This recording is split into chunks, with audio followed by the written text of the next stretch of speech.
Welcome to the LumiCast, your premier gateway to the universe of limitless photo editing. Dive into the galaxy of Luminar software and the dynamic world of AI photo editing. Join us weekly for a burst of creativity and the drive to transform your photos with confidence and skill. Broadcasting directly from Clever Photographer headquarters, it's time to welcome your hosts, Jakub and Holly Linton.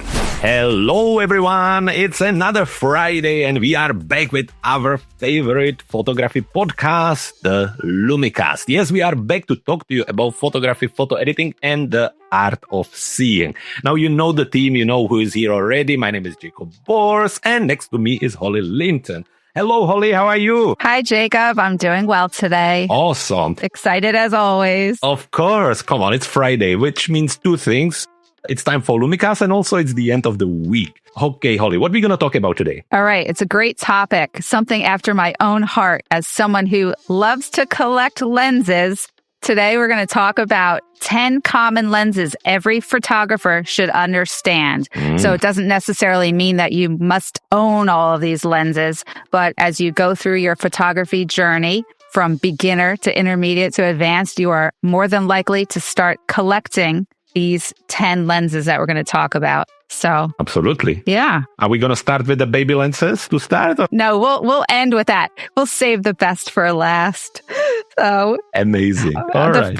What we have? First lens is the 14 millimeter ultra wide. Tell us a little about that. Well, you can't go much wider than that, right? I mean, you can. I have a 12 to 24 actually, but yes, 14 millimeters is that ultra wide lens which offers that extreme field of view, something out of the ordinary. Let's say your human eyes don't really understand how that can happen. Now it offers over 110 degree of a viewpoint, and it's very specific, but also very useful for a number of photography styles. Holly, what is it good for, such a lens? Well, I would think that that's great for astrophotography. Also, obviously, landscapes. If there's a vast landscape, you're trying to fit everything into the picture. Maybe a interior photographer, like architectural photographer, might like to use that.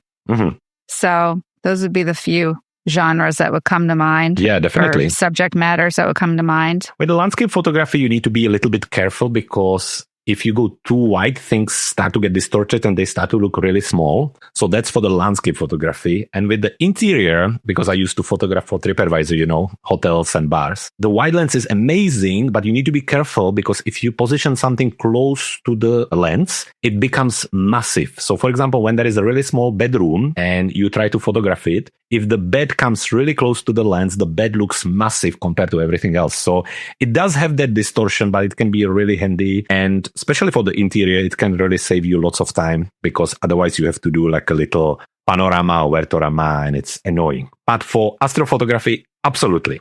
Well, actually, anytime you want to create impact or you want to just cover lots of area, if you have a small amount of space, you know, like old cities in Europe when there are narrow streets and you try to capture maybe your church and houses, that can be also really handy. Many, many different reasons why you should use it. Yeah. Do you have some examples of these lenses? Yeah. If we could talk about the Nikon, there's a Z14 to 24. There's a Sony has a 14 millimeter f1 lens, and Canon has an RF 14 to 35. Cool. Do you have a wide lens like this? I don't have one that's just that wide. I have a 15 to 30, which I know we're going to kind of talk about next. So I don't specifically have that wide. I would probably tend to use my iPhone on super wide if I was in a situation where I didn't have this lens with me, but wanted to fit the entire scene into the picture. But that's funny what you said about the bed. So I guess you could make a twin size bed look like a king size bed. Absolutely. if you're too close to the subject. And it's kind of reminding me of maybe a fisheye. Is a fisheye even wider than 14 millimeter? It can be, definitely, yeah. It can be as low as 10 millimeters, but then it gets really obscure and special. But some people really like it, you know. You can do lots of cute stuff. It can be used for really cute pet photography, you know, when you take the wide lens and put it close to the nose of the dog, for example. It looks super cute and beautiful. So, yeah, you can be really creative with it. I was going to say the distortions then can be useful in some cases and creative. Yeah, definitely. I think to have a prime lens of this size, I think you really need a specific use for it. I think normal person would probably go more for the wide zoom we're going to talk about in a moment, because to have just 14 millimeters as a prime and with that speed, again, you just need it for a specific reason, which could be, for example, astrophotography. When you need fast lens, you're just kind of going to be pointing it towards the sky. You need to cover big amount of field, and for that it can be helpful, but not necessarily something that every photographer carries. But our next one is something that photographers carry. What is it? It's the 16 to 35 millimeter wide zoom lens. Tell us more about that. This one is a little bit more versatile, right? I think, honestly, that every photographer should have a wider lens with them, regardless if it's 12, 14, 16, 15, whatever it is. I think you need something below that 24, because lots of lenses starting on 24 millimeters, but honestly, they are just not wide enough. So it's good to have a wider lens, wider zoom lens. What it does, it gives you the versatile view. You can capture that wide drama, but at the same time, you can also zoom in and very quickly, just punch into something, the subject that you're looking for. What is it good for? Landscapes, seascapes, and travel. So again, landscapes, you can capture when you have a little panorama view with your seascapes, when you want to include maybe your rocks and the sea and the cliffs. And with your travel, again, in these little villages, when maybe the space is a little bit limited, it can definitely help. You have one of those, right, Holly? Almost. Yeah, so I have a Tamron 15 to 30, and it's f2.8. I had bought it thinking that I might get into real estate photography. Okay. But also, so I got that, and also thinking I would learn the HDR feature in Luminar Neo, which I still haven't done yet. It's still on my list of things to try. So I was going to give it a try, bracketing with interior shots. So I do have it. I don't use it frequently. I also think it would be good for astrophotography. Would that, if I was going to try astrophotography, would the 15 to 30 be a good choice? Yeah, absolutely. What's the speed of it? What's the f-stop? It's f2.8. Oh, that's great. Yeah, definitely. Now, what about you? What are some examples of these lenses? Do you own a Sony one? Yeah, so I have a Sony 12 to 24 f4. Now, I absolutely rarely photograph stars. So for me, it's more, again, being able to be versatile for interior shots, like in cathedrals, churches, castles, and then outside when I am in these locations where the space is just a little bit limiting. The f4 is more than enough for me. It's super sharp, crisp. Also, it has a minimum distortion. I really think that once you go a little bit lower, to that f10, it can start to be really visible. I am not a big fan of architecture when it has that kind of U shape or when it's falling on one side. So this is where I really like my 12 to 24. But some other examples, Nikon has the Z17 to 28, which is also really fast, f2.8. Canon has the 15 to 35, which is almost the one we're talking about, f2.8. So yeah, I think, as I said at the beginning of this one, I think the wide zoom lens is something that everybody should have in their... Especially if you're a landscape photographer. Absolutely. Well, what's next on our list? Okay, next is the 24 millimeter prime lens, which means it does not zoom. It does not zoom, and it can be really fast as well, right? Okay, so the 24 millimeter, often used for portraits where, some people consider it still wide. I don't consider it wide because that 24 is a really sweet spot for me when I want to capture the subject as well as a little bit of environment. I know for some people, again, they prefer maybe like 35 or 50, and we talked about that later. However, the 24 millimeter generally offered few things. Still nice environmental wide view, and also out of all of these, probably one of the lowest distortion. So, when you're photographing, for example, portrait and then something behind, it will really look nice and natural. So lots of people like it. What do they use it for? What do you think is this lens good for? Probably similar to the others, I would say. Travel photography, street photography. You already said environmental portraits. And just the ability, maybe with the prime lens, you can get a wider aperture. Yeah, absolutely. And you can... than you could on the other ones that we mentioned. Yeah.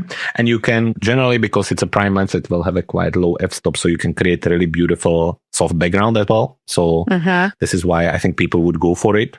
Again, I think it's good when let's say you take a model to beautiful palace or I don't know, like a historic building or anywhere, and you really want to capture both, I think this is where this lens can be really handy. And it's not a surprise that pretty much every manufacturer has its own 24mm lens. What are some of the examples there, Holly? We have the Nikon Z 24mm, which is an f1. We have a Sony 24mm, which is an f4, and Canon has a 24mm f1. So you get that advantage then, whereas the other zoom ones that we just spoke about maybe were f2.8. Maybe they're not manufactured as a faster. They're still fast, but they're not as fast as these ones are. Cool. Well, if we think that 24mm is important, I guess the next one is really popular among many photographers. What is it? We're going to jump up, if my math is right, 11 more millimeters to 35. Wow. Did I get that right? Yes. Well done. I think I did. Okay.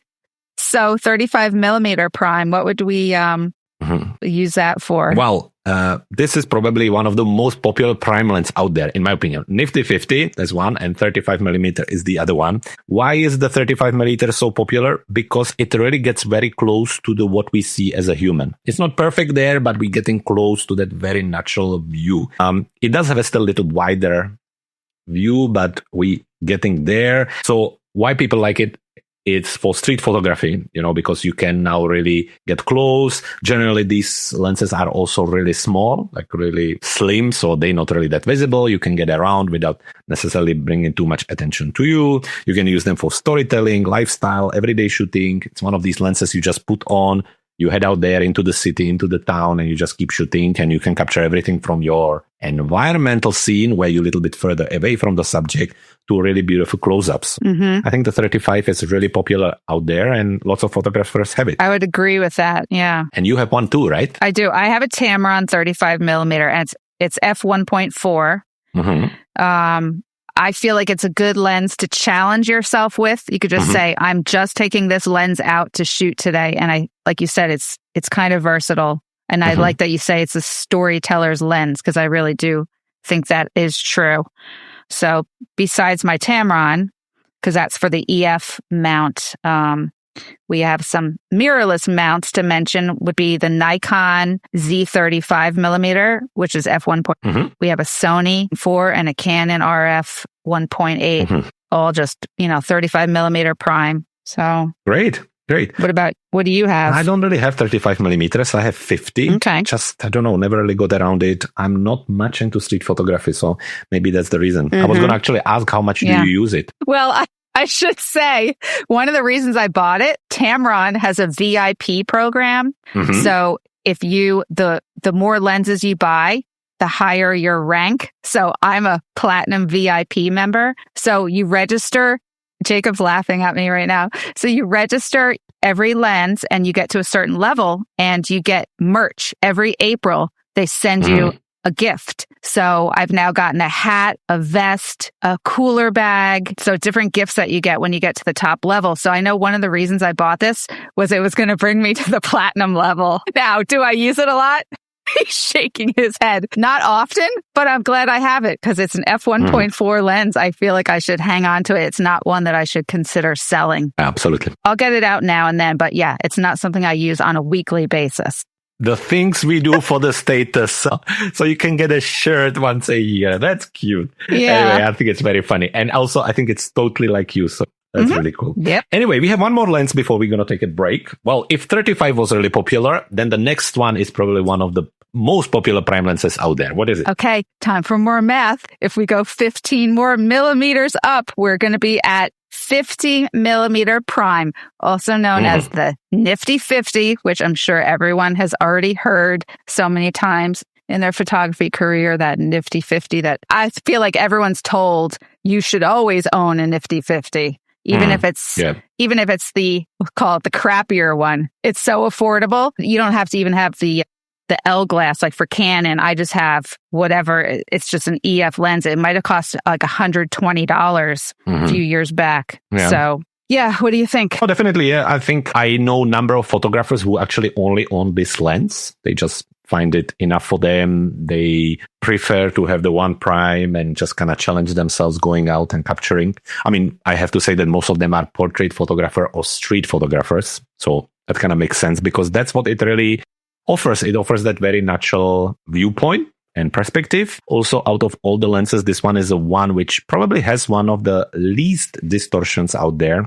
And again, because often it's very fast, it can offer really beautiful separation. So quite often when you see these portraits with the bokeh at the back, when the lights are tingling and it becomes these kind of squares or different shapes, it is often captured with this lens because it can do it, or it does it really beautifully. Obviously, by that, it explains that it's ideal for portrait photography, low light photography, and general use. As I say, lots of photographers out there just use that, just have that attached to the camera and use it all the time. Yeah, I have Sony 50mm f1.4, which is incredible. And I have to say, out of all the lenses, this one is the sharpest one I have. I completely understand why people really like it. So it's sometimes so sharp that it almost looks unnatural, actually. Do you have a 50mm? Yeah. So each manufacturer pretty much has their own, right? Mm-hmm. But yeah, I have an older Canon EF one. Right. And Canon just came out with a 45mm f1.4 for the mirrorless. So I'm somewhat tempted to get that. Okay.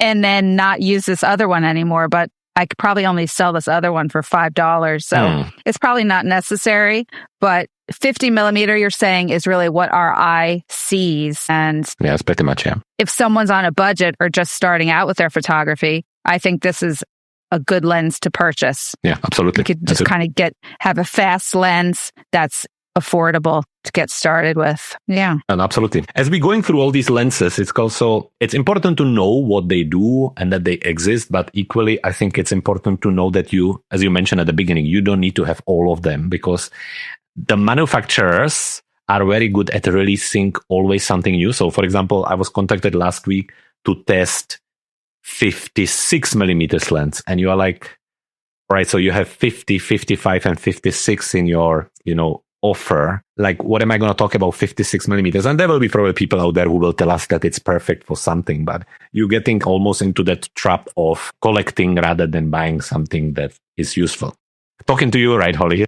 Well, yes, I am a collector of fine lenses. Talking about collecting, it's time for break. All right, we went through the 5 lenses. We talked about the ultra-wide lens, 14mm, the wide zoom lens, which was somewhere around the 16-35. We also talked about lots of prime lenses, 24mm, 35mm, and 50mm. And when we come back, we have 5 more for you. So don't go anywhere. We'll be right back. If you're listening to the LumiCast podcast, then we share something in common. We love editing photos, and we love Luminar. It's almost breathtaking what this amazing tech can do for you. On our website, you'll find countless different things to help you be more creative than you ever thought imaginable. From our photo manipulation masterclass to our power bundle with 986 elements, our essential preset bundle, editing software and extensions to our tutorials. Harness the power at the website at www.cleverphotographer.com/Luminar. Again, that's cleverphotographer.com/Luminar. Now, back to LumiCast. And we are back with more lenses to know and to master if you can get them. Anyway, we have one more prime lens. Holly, what's on our list? That will be the 85mm portrait lens. Okay, well, this one, yeah. I was going to say, does the landscape photographer have this portrait lens? No, we don't use 85mm portrait lens. And equally, not every portrait photographer will have the 85mm. It really depends what kind of photographer you are. I was just on a photo shoot here on the beach in a sunrise last week, actually, because I was acting as a chaperone for my sister. Imagine. So she was a model and she was working with a new photographer, which she never met before. And obviously it was sunrise and it was on the beach in a remote place. So she wanted somebody to come with her. So I was a chaperone for this photographer. Actually, I have to say he was super sweet and very, very nice. But he was using the 85mm on the beach. And honestly, it looked beautiful. It created beautiful separation between the sand and the glow from behind with the model, my sister. I really thought that, you know what, if I would ever be portrait photographer, I would want to have this lens in my arsenal. So what it's good for? Yeah, portraits, if you have the space, headshots, obviously, if you into that, or if you're working as a photographer and doing headshots for companies, also for fashion. Yeah, if you have that studio space where you can again have the distance, have the setup, I think this is great lens to have. Why? Because it offers the isolation. It creates beautiful natural proportions. Lots of models like it because it makes them, I don't want to say slim, but it keeps them natural.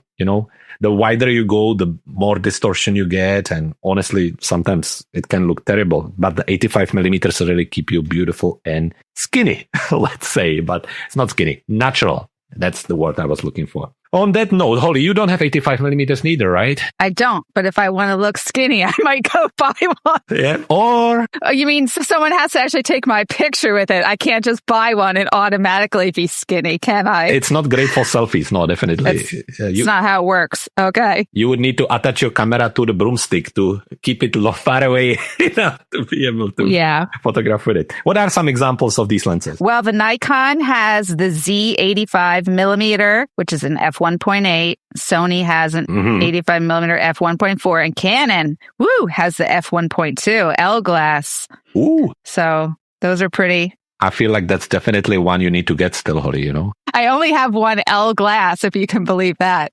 No, see, because I'm on a budget. I'm a design on a dime person. That's why I'm a Tamron VIP, because I refuse to pay the Canon prices when the Tamron has something similar. Now, is the L glass better? Yes, probably, but it's also maybe $1,500 to $2,000 more than the Tamron lenses that I bought. I don't pay overpriced things. You know that about me. Yeah, just as Holly is talking, I was kind of very quickly searching how much such a lens costs. And obviously this is just out of the Google, but they're talking about between 2,700 and 100 pounds. So I wonder what is it in dollars, but it will be probably somewhere around that point. I mean, that's a lot of money for lens, right? Yes. For the prime. Especially for just 85 millimeter. Yeah. Wow. All right. But I mean, if you're a professional portrait photographer, it's a pocket money, Yes. And if you're a professional, you can write it off on your tax return too.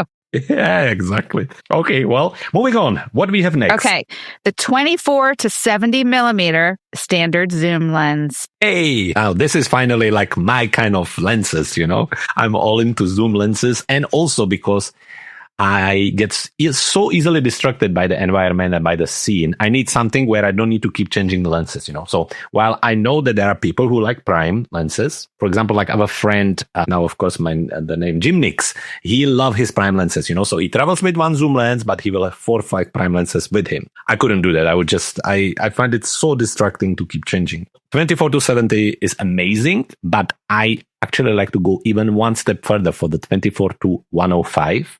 Because it gives you just a little bit longer zoom, and it's amazing. Yeah, so it covers wide to standard focal length. So basically you can photograph really wide with that 24 millimeters, but you can also punch in to that 70 or 105. It really allows you to very quickly adjust to the scene. So for example, if you photographing like a travel photography or street photography and the person is moving or the subject is moving, it's great for not wildlife necessarily, because these lenses are generally not that fast, but for animal photography, which are maybe steady or they're just standing, they are also great, these lenses. And lots of people actually also use them for weddings. When you need to be flexible, capture a moment very quickly, that's what the lens is good for. So weddings, skate, travel, and general photography. I think this zoom lens 24 to 70 or 24 to 105 can absolutely be the very first lens you're going to buy, because you're going to use it for pretty much everything. What do you think, Holly? Well, it's real multi-purpose. Now, you might not believe this, but this might be the only lens I don't own. All right. Because I have those focal lengths covered in other lenses, which aren't on our list. Now, you mentioned the 24 to 105. Canon has that lens out for the mirrorless camera. Okay.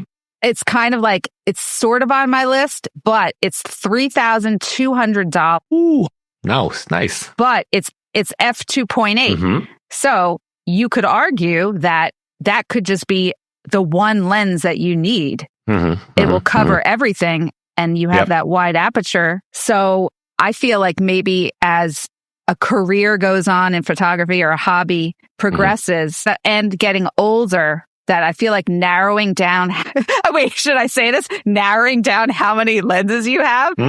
You don't really need a whole bunch because you could accomplish a lot with a 24 to 105 if it's at f2.8 or, the f4 is a lot less expensive.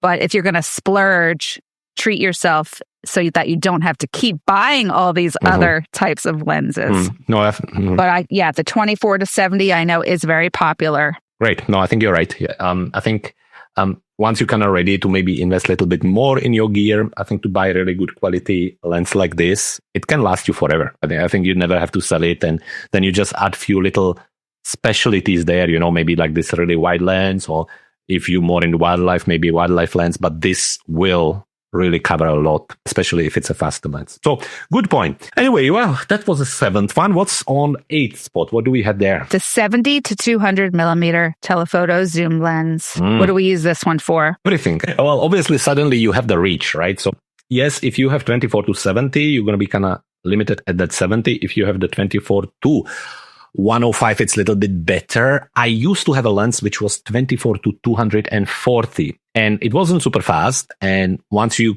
zoom in a lot, edges were starting to be a little bit soft. But honestly, that cover and that reach was incredible. Now, the 70 to 200 is obviously starting to be that kind of telephoto zoom lens.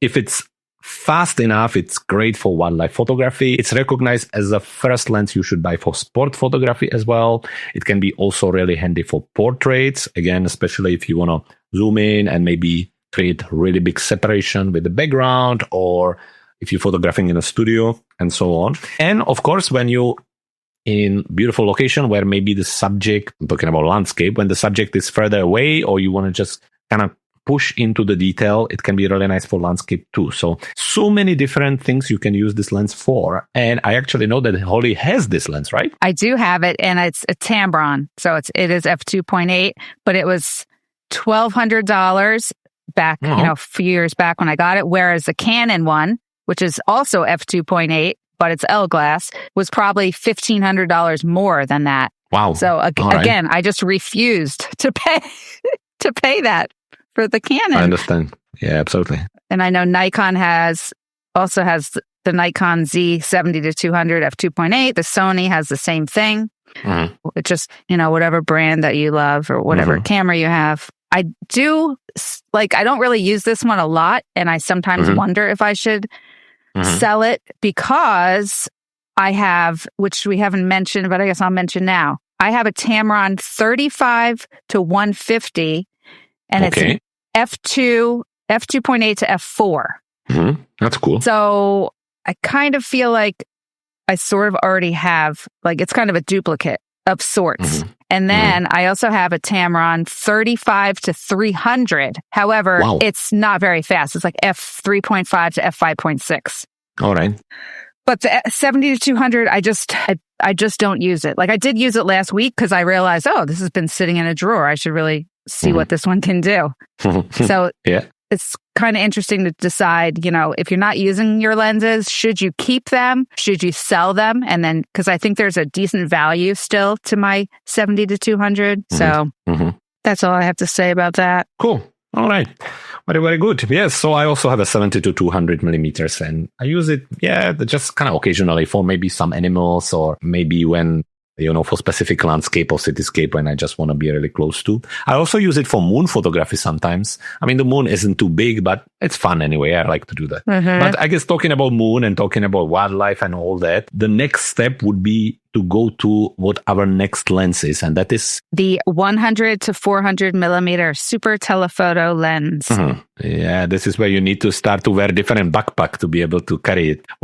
So I was at the photography show in London, or Birmingham, last week, and I was looking at 1200 millimeters. And honestly, you need a little trolley for that to be able to go around. It's so big and also so expensive. Anyway, yes, so it obviously provides extreme reach. With that 400 millimeters, you can really get close to lots of subjects. It allows you to photograph things that are far in distance.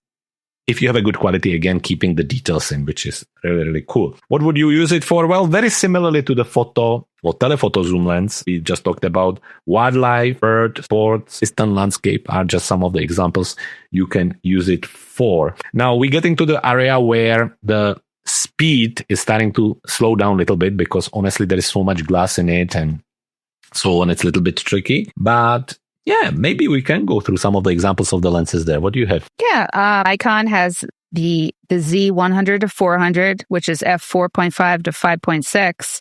Sony has the same exact one, and then Canon RF has theirs is f5.6 to f8. So you can definitely see that the f-stop is getting variable now and it's getting a little bit higher. But then again, with that kind of distance at that reach, I think it's still worth it. I have hired the 100 to 400 millimeters before to photograph puffins, and I have to say it was incredible. It really gives you a whole new field of view and possibilities. However, it is super heavy. Like walking around with it is, you can't really do it for too long. So yeah, anyway, that's for that. Well, with that was our 9th lens. And it's time for the 10th lens, which is... Okay. The 10th is the 90 to 105 macro lens. Now, Holly, do you have a macro lens in your arsenal of lenses? I do, actually. It's the only Canon L glass that I have. It's their 100 millimeter prime lens. It's f2.8. It is one of my favorite. You can tell the quality. The L glass really is quality. All right. But I didn't buy it. It was a gift. That's the explanation for that. Yeah. I can't wait to see the macro captures from you. The flies and the spiders. Yeah, I guess you've never really seen any of my macro photography. My butterflies. Oh, yeah, butterflies. Yeah, of course. Yeah, and flowers. Butterflies and flowers is what I usually use it for. So I guess we should very quickly just touch on the main difference between the macro lens and zoom lens, right? Because some people will think, well, with the zoom lens, you're also getting similar cover, right? For example, the one we talked about earlier, the zoom lens, will cover the 90 to 105 millimeters. However, there is one massive difference, and that's the zoom lenses, the one we talked about earlier, they are very much built to zoom, to get to the distance, where with the macro lenses, the inside is built differently as they meant to magnify things. So you can actually really make things bigger and get really close to stuff. You can also get much closer to the subject and still focus in, where with lots of these zoom lenses, you have to be meter or 2 or 3 away from the lens. So that's a main difference. Technically, if you would actually break the lenses down, they are also built differently, and they just both work for a different purpose. Now, obviously, microphotography is absolutely the thing that you would use it for, but lots of people use it also to capture textures or product shots or detail work when you, again, need to magnify things. Now, pretty much every manufacturer, again, has a macro lens. Some of them are prime lenses. Lots of prime lenses for macro are around that 90 millimeters, but some others have a variety of 100, 105, 90 to 105. It really depends on what exact macro or detail shots you will want to capture, and based on that, you need to choose. But that was our list, but I know that you have more to add, Holly. What is it? I do. Well, back to super telephoto lenses, I think we're missing one here, which is the true wildlife lens.